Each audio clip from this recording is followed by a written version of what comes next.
Hello, everybody, and welcome to the podcast Aftersight. I am your host, Penn Street.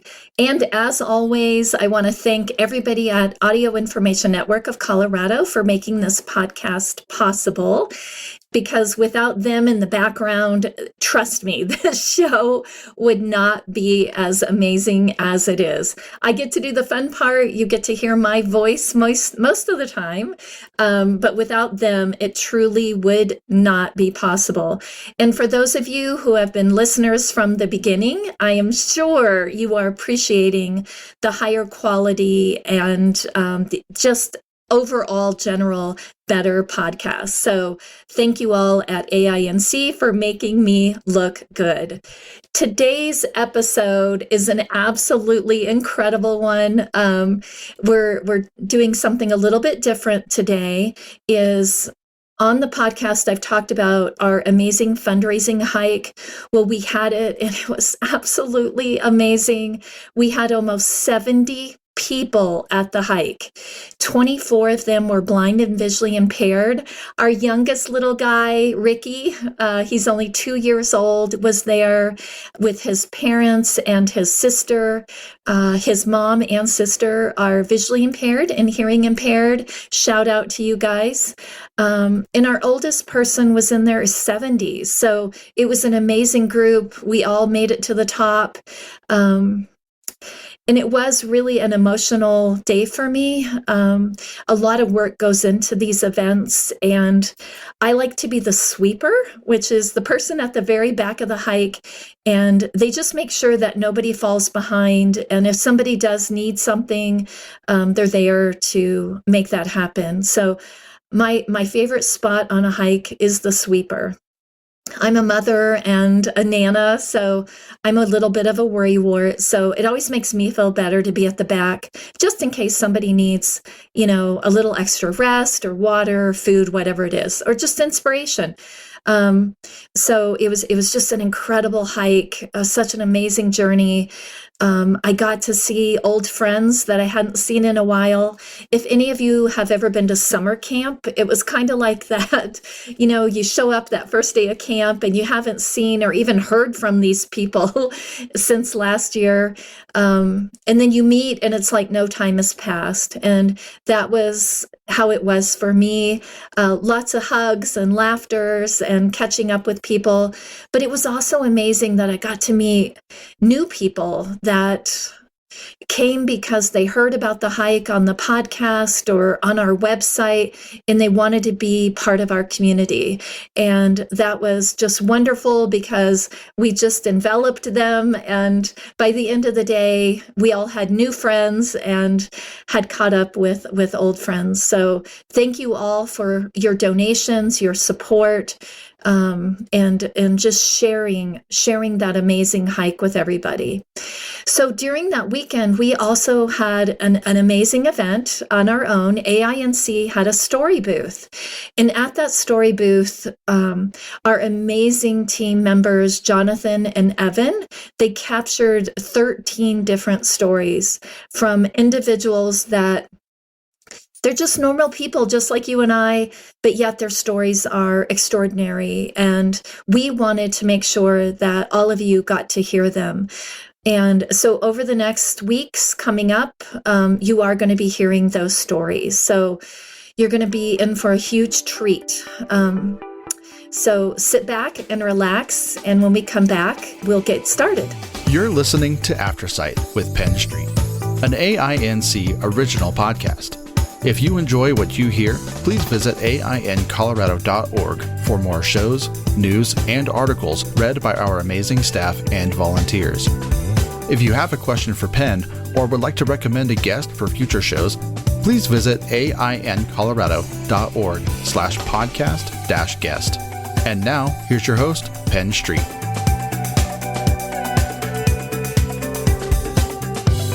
So welcome back, everybody. Like I said, we have a very special episode. These are two amazing stories that were captured during our storytelling booth at our fundraising hike. Evan, who you have heard his voice several times here on the podcast, Evan makes sure that all of our sound quality is great. He works with our volunteer readers, and he's just a gem. He's also turning into a great podcaster himself. So keep up with us, because Evan is going to have his very own podcast in the new year. Evan is interviewing an incredible human being. Her name is Cara, and her mom, Alice. And I met them years and years and years ago at an outdoor event. And not just Cara, but Alice herself really captured my heart. Their story is something that could happen to any of us at any time.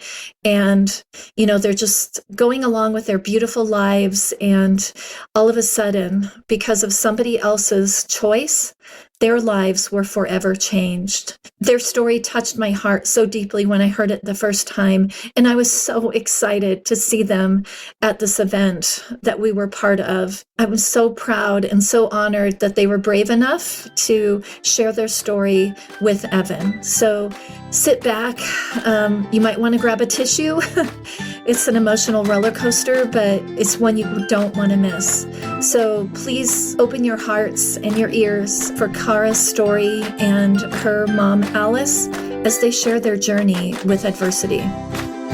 Well, hey again, this is Evan with the Audio Information Network of Colorado, and joining me today are two very special people.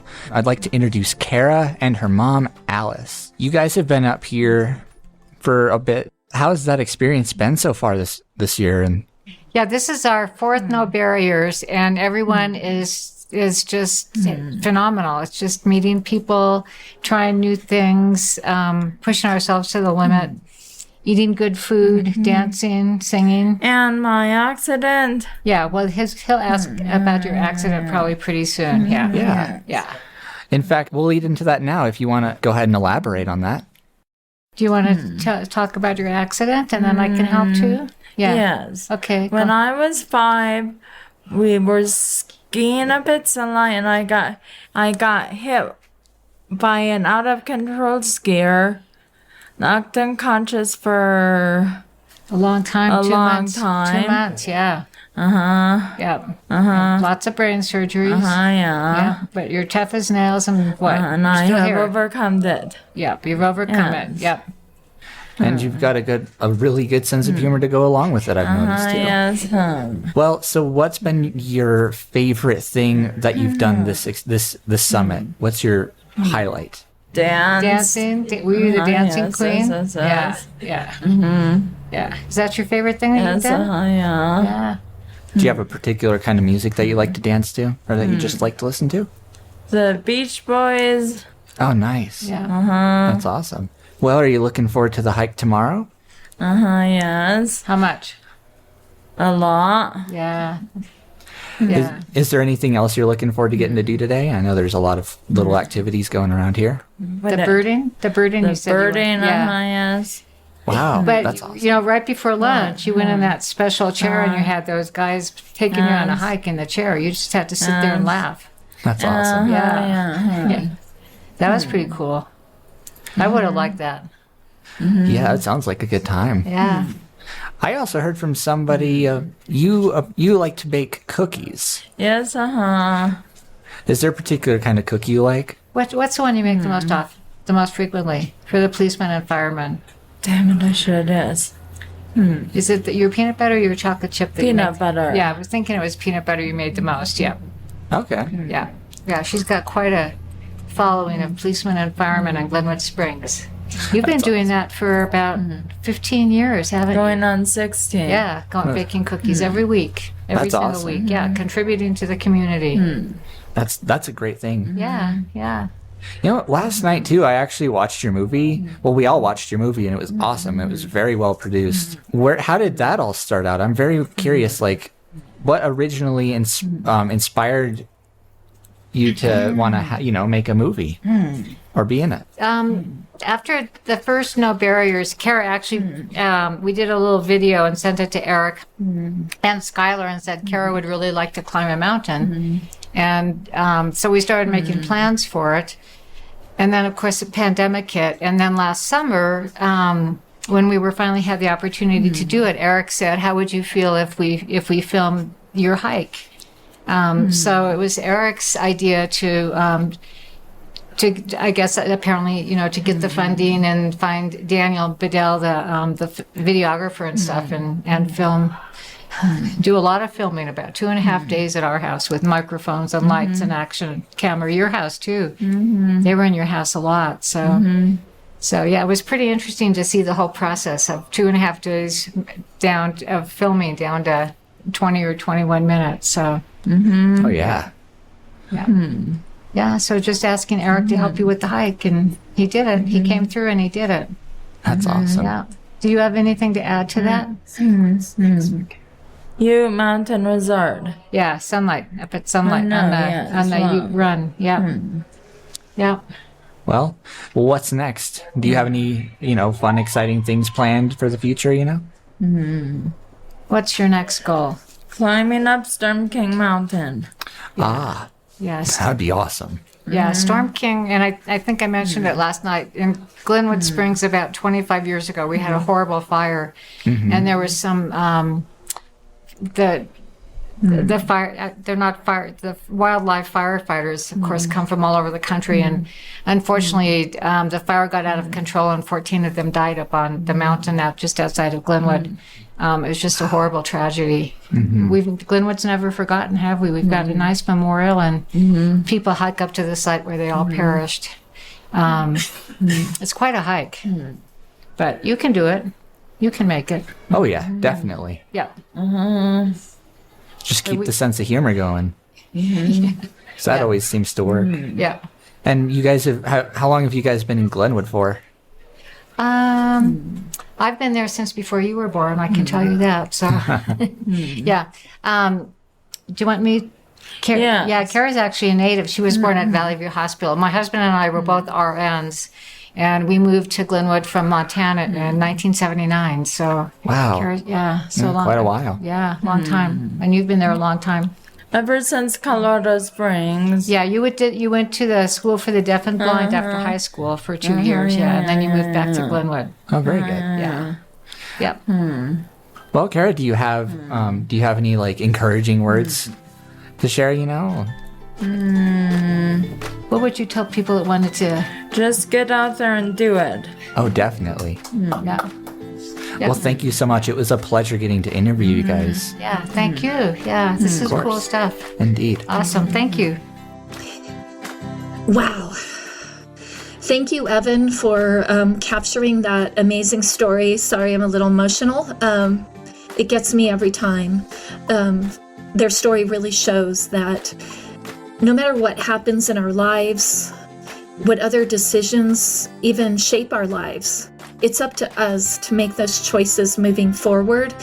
Are we going to live a life on the couch and let others take care of us?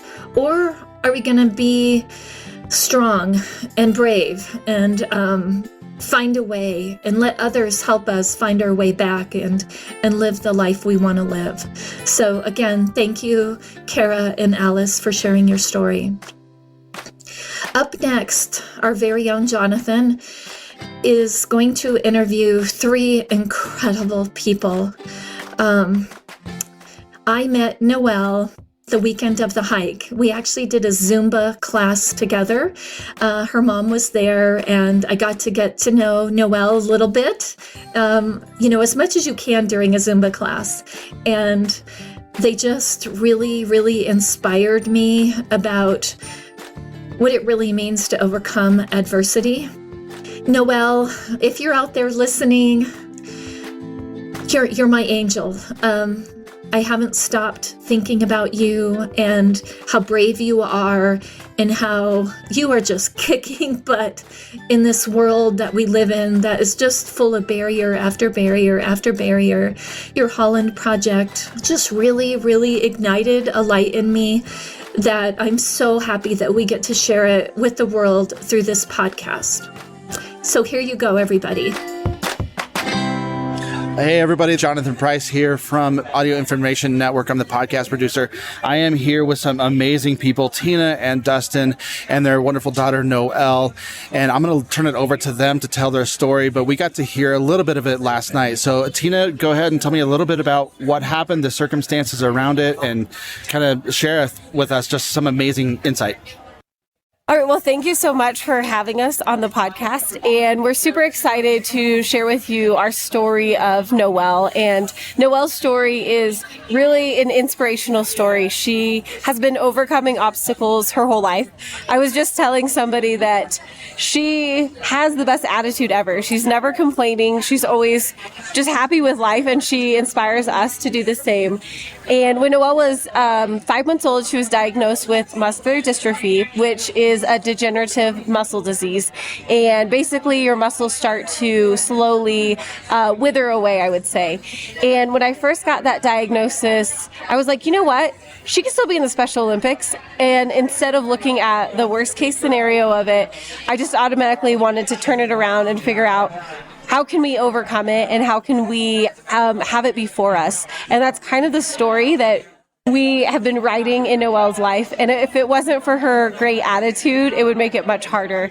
But we've done everything from take Noel to the ocean and got her feet in the sand to the tops of mountains, which we just summited a mountain today.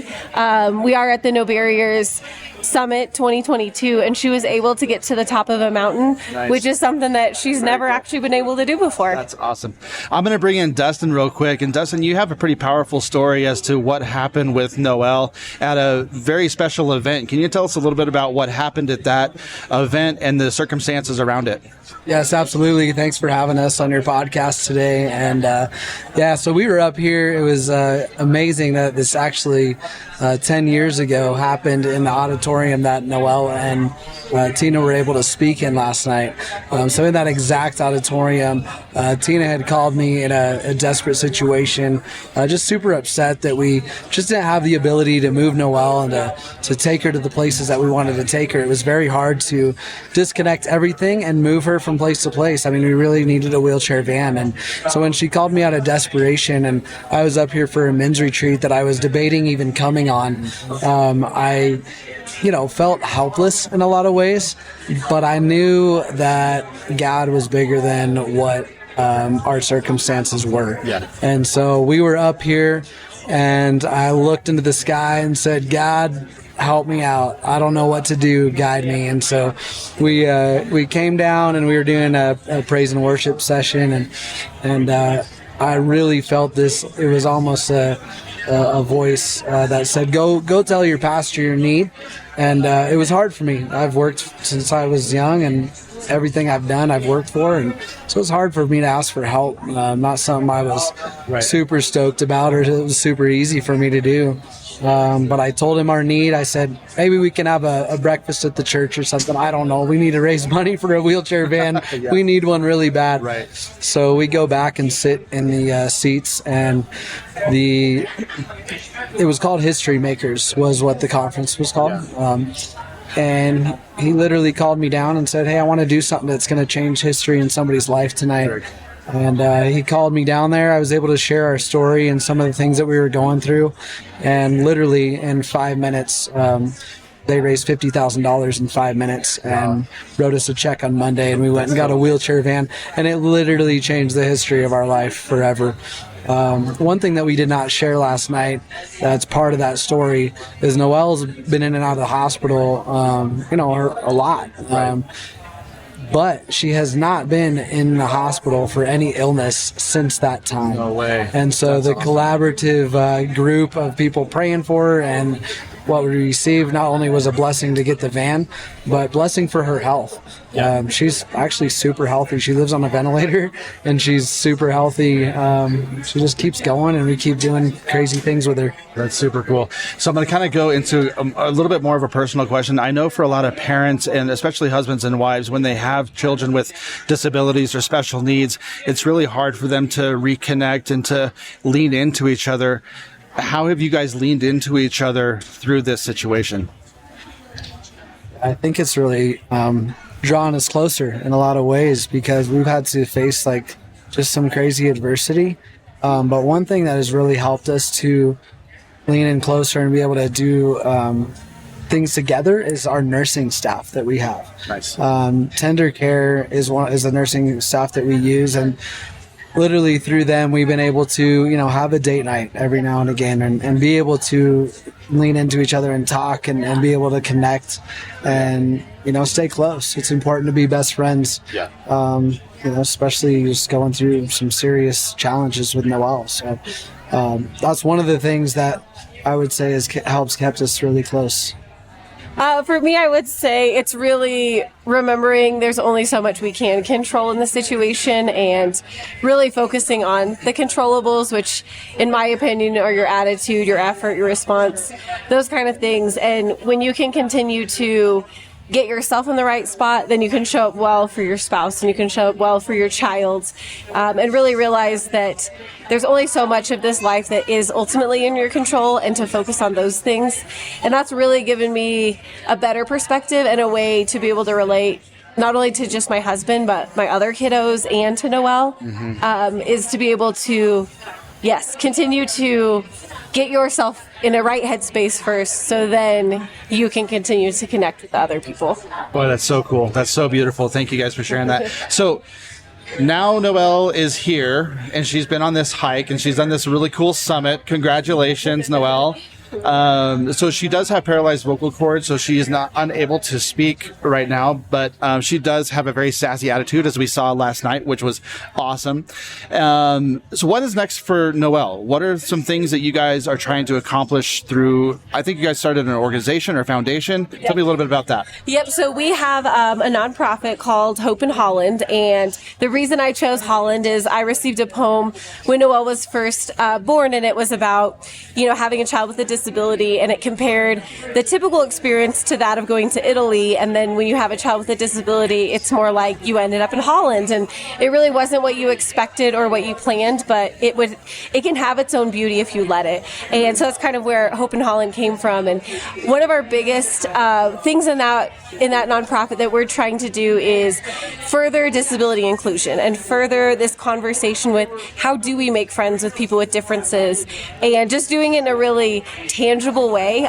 We've done a lot on social media, and Noel has really become, I think, a face to a lot of kids her age who may not have ever had the chance to ask a question or be curious, and they've been able to do that with Noel through the power of social media. But one of our strategies is to try to get more disability inclusive books available, because I think if you can teach the kids, then those kids can teach the parents, and we can really start to impact and change just society's views on disability inclusion and what it really looks like compared to what we think it should look like. Yeah, absolutely. Well, that's so cool. And tell me a little bit the 50 million steps, or what was that? That was so cool. So I'm pretty sure we're going to be bringing it back, because today our team, we called it Steps for Noel, and originally Steps for Noel was birthed from Noel having the goal to walk again, and at 11 years old, having been in a wheelchair for 10 years, about 10 years, it was hard for me to hear that was her goal, knowing that might not be something she could accomplish. Right. So what I did tell her was, we'll do what we can do, and we decided to start running races as a family. And on one of our races, my son Landon, who's also 11, looked up at me and he's like, "Mom, I can't do it anymore." And it was a 10K, so we pushed him pretty far. But he's like, "I can't do it anymore." And I looked down at him and said, "Landon, we're not doing it for us. We're doing it for Noel, and we're taking the steps she's never taken." And so from that, we kind of figured maybe she'd have taken about 50 million steps at this point in her life. Wow. So we invited friends and family to join us and start taking steps for her. And she inspired people from all over the country, all over the world, to start taking steps, and they'd show us pictures of the things they were doing, and it was super awesome. The thing about it was we reached our goal way faster than we had ever expected. Nice. So once we reached it, we didn't really know what's next. But after today, I think we've realized that there's a lot of what's next when it comes to steps for Noel and accomplishing, those physical barriers and challenging other people to do the same. Are you going to turn it into a fundraiser? Maybe. That's a good idea. Should. Do a fundraiser. Do 50 million steps and get everybody walking. Do the 5Ks, whatever you want, man. That'd be so cool. That is so Very great. cool. Yeah. So we'll see. I don't know. The sky's the limit. Okay, so I've got some questions for Noel, if she can. Yeah. Noel, what is your favorite song? Champion by Carrie Underwood. Awesome. Very cool. Very cool. Do you have a favorite game you like to play? Uno. Uno? Very nice. Is it like the Uno Stacco or like the Uno like it blasts you in the face with cards or? We play Spicy Uno. It's kind of our own version, but she's amazing at Uno and beats all of us all the time. Very cool. And if she had something to share with our audience that was inspirational, what would that be? She said, keep going. Keep going. Awesome. Well, that's so cool. Is there anything you guys would like us to share? Anything else you want to share with our audience before we head out?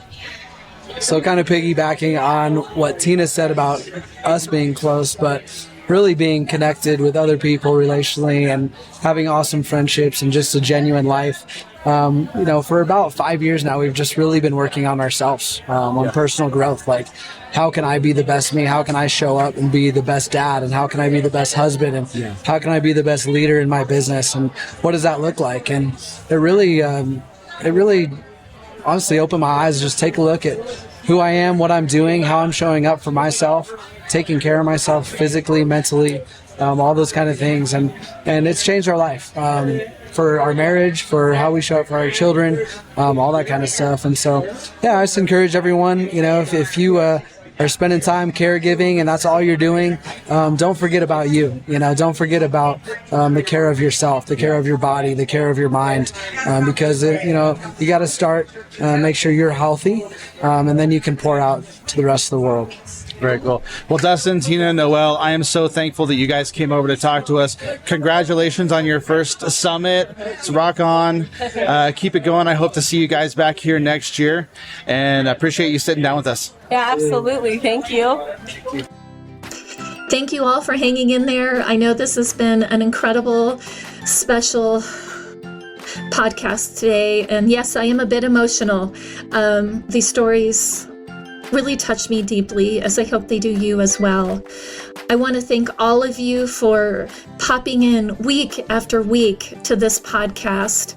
It started out just as a little nugget of an idea, and all of us worked really hard on getting it going. And those of you who have been here since the beginning, I'm sure that you are really enjoying the quality. Thanks to Evan and Jonathan for making this a truly beautiful podcast. And the stories that we get to tell here are like nowhere else. And I know that you all know that because our numbers just keep growing, which means that there's a need out there for all of us ordinary people telling our extraordinary stories. So thank you all for jumping on week after week. Thank you so much for your beautiful, beautiful comments that you share with us and the stories that you share. You because of you, we get to meet extraordinary people and have them show up here week after week. So thank you all. Again, I want to thank AINC for being such troopers with my crazy ideas and with this podcast and connecting me with the community, all of you that are out there. And thank you for all sharing your stories. Thank you to the entire team for making this podcast possible. And remember that there is life after sight. And this week, find a way to care for yourself and find a way to be kind to somebody else. It really is good for your soul. So thank you, and until next week.